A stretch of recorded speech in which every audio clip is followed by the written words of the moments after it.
Alors oui, pour la notion de sample et de collage dans mon travail, c'est vrai que c'est quelque chose d'assez prégnant et déterminant dans ma manière de travailler, puisque je fonctionne avec beaucoup de layers, de couches différentes de symboles, d'images, et même quand je parle d'images, c'est même la source et les matériaux même de l'image, ça veut dire qu'ils sont assez multiples. Il y a autant des images que je scanne, des images de famille, de la modélisation de 3D que j'utilise. Après, maintenant, il y a très peu d'images qui viennent maintenant des internets, parce que c'est plutôt dû à la qualité de l'image. Du coup, c'est intrinsèquement lié juste simplement à ça. Et c'est vrai que du coup, dans ma manière de travailler, il y a une sorte d'arborescence qui est pas du tout linéaire. Ça veut dire que c'est une sorte de timeline. J'utilise le mot timeline parce que c'est la timeline qu'on utilise pour faire du montage vidéo, mais justement, c'est quelque chose de très éclaté, et avec lesquels on peut faire des sortes de connexions discontinues et continues, mais en essayant de partir de points totalement différents.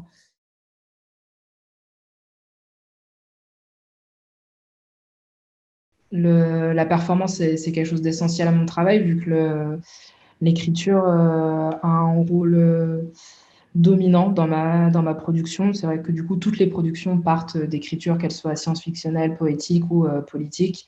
Du coup, j'ai toujours cette manière de mettre à plat mes projets en écrivant des nouvelles fictions, des nouvelles narrations, et créant des nouveaux personnages. Et donc pour moi, la performance, c'est le moyen aussi d'incarner l'écriture, ce qui est indispensable à ma manière d'appréhender la poésie et surtout la performance.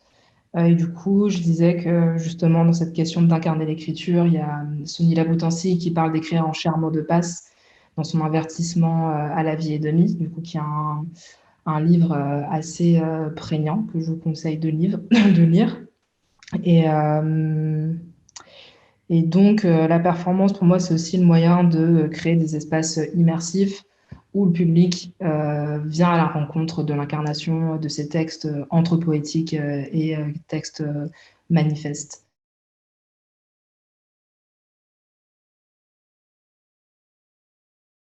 Du coup, ce que je trouve intéressant dans ces questions de plantes et végétales sous-marines, c'est la question de l'indétermination et du fait de ne pas pouvoir toujours classer dans une catégorie très spécifique la plante ou le végétal ou l'animal. Ça, c'est quelque chose d'assez d'assez particulier et qui m'a beaucoup intriguée, toute cette question d'hybridité.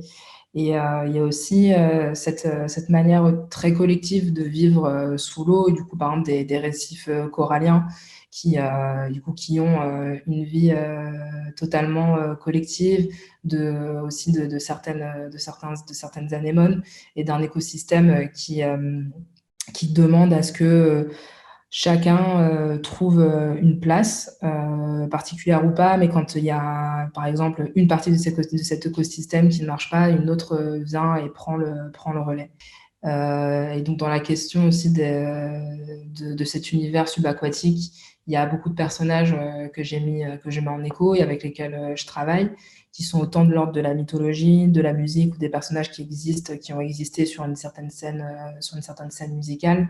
Il y a le groupe de techno Détroit, qui est une influence très importante dans mon travail en termes de mythologie, mais aussi en termes de musique que j'écoute. Il y a Mami Wata, qui est cette sirène, mais aussi un monstre, pour moi plus monstrueux, et qui, selon les cultures, selon les pays, du coup, a une histoire totalement assez différente, mais que moi, j'affilie à cette question de défendre les côtes d'Afrique de l'Ouest de l'invasion coloniale. On a les génies des eaux, on a la question aussi du Sambar, qui est cette figure de l'Égypte antique, le Sambar qui était ce personnage condamné à l'immobilité, et justement qui, pour moi, ne pouvait du coup pas passer le Styx et ne pas atteindre une mort, ne pouvait pas atteindre une mort convenable. Euh, et du coup, de tous ces personnages, je crée des fictions et des histoires, qu'elles soient subjectives ou du coup d'autres qui croisent aussi des romans et des romances populaires.